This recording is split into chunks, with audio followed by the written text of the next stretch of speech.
বাংলাদেশের রাজনীতিতে আবারও দেখা দিয়েছে নতুন অনিশ্চয়তা।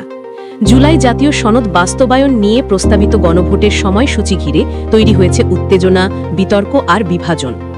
জাতীয় ঐকমত্য কমিশন তাদের প্রতিবেদনে প্রস্তাব করেছে গণভোট হতে পারে জাতীয় নির্বাচনের আগে কিংবা নির্বাচনের দিনেই। কিন্তু এখানেই শুরু হয়েছে দ্বন্দ্ব। জামায়াতে ইসলামী চায় গণভোট নির্বাচনের আগেই হোক, অন্যদিকে বিএনপি বলছে নির্বাচনের দিনেই একই আয়োজনে দুটি আলাদা ব্যালটে ভোট হতে হবে।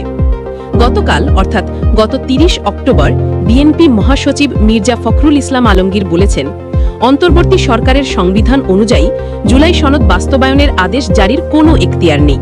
তার দাবি, নির্বাচনের আগে গণভোট অপ্রয়োজনীয়, অযৌক্তিক এবং বিশাল অপচয়। বিএনপি স্পষ্ট জানিয়ে দিয়েছে তারা নির্বাচনের আগে কোনো গণভোট মেনে নেবে না। অন্যদিকে জামায়াতের সহকারী সেক্রেটারি জেনারেল মাওলানা আব্দুল হালিম বলেছেন, বিএনপি চাইলে তাদের প্রস্তাব দিতে পারে, কিন্তু আমরা চাই নভেম্বরের মধ্যেই গণভোট হোক। এনসিপিও একই সুরে বলছে যে জুলাই সনদ কার্যকর না হলে কোনো নির্বাচন হতে পারে না। রাজনীতি থেকে অর্থনীতিতে প্রভাব। রাজনৈতিক এই অস্থিরতা এবার ছুঁয়ে ফেলছে অর্থনীতিকেও। ব্যবসায়ী নেতারা বলছেন, চলমান অনিশ্চয়তা বিনিয়োগকারীদের আস্থা নষ্ট করছে, কর্মসংস্থান ব্যাহত হচ্ছে। বাংলাদেশ চেম্বার অফ ইন্ডাস্ট্রিজের সভাপতি আনবারুল আলম চৌধুরী পারভেজ বলেছেন, গণভোটের জটিলতা দ্রুত না মিটলে অর্থনীতিতে বড় ক্ষতি হবে। ফেব্রুয়ারির মধ্যেই নির্বাচন নিশ্চিত করতে হবে।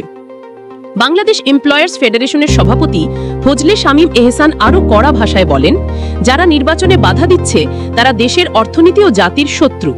নির্বাচিত সরকার না এলে বিনিয়োগ থেমে যাবে, অর্থনীতি থমকে যাবে। ব্যবসায়ীরা বলছেন, অনিশ্চয়তা আর চলতে পারে না। Dhaka chamber of commerce and ইন্ডাস্ট্রির সভাপতি তাসকিন আহমেদ বলেছেন, আমরা চাই ফেব্রুয়ারিতেই নির্বাচন হোক। একটি রাজনৈতিকভাবে অঙ্গীকারবদ্ধ সরকার আসলে ব্যবসায়ীরা আবার আস্থা ফিরে পাবে।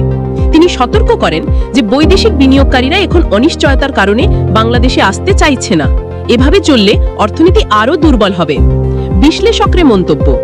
বিশ্লেষকরা বলছেন, জুলাই সনদ বাস্তবায়ন ও গণভোট নিয়ে তৈরি হয়েছে নতুন রাজনৈতিক বিভাজন।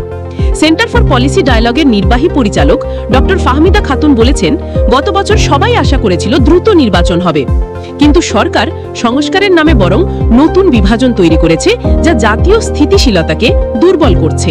তিনি সতর্ক করেন যে যদি নির্বাচন বিলম্বিত হয় বা বিশ্বাসযোগ্য না হয়, তার ভয়াবহ প্রভাব পড়বে অর্থনীতি ও নাগরিক জীবনে।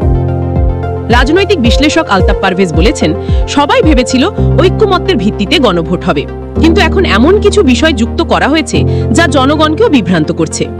৪৮টি বিষয় একসাথে হ্যাঁ বা না ভোট দেওয়া, এটা জনগণের জন্য বিপদের কারণ হতে পারে।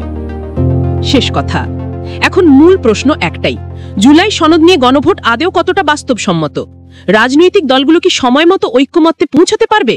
আর সেই ঐক্যমত্যের মধ্য দিয়েই কি খুলবে দেশের স্থিতিশীলতার নতুন পথ, নাকি আবারও জটিল রাজনৈতিক অন্ধকারে ঢেকে যাবে জাতি?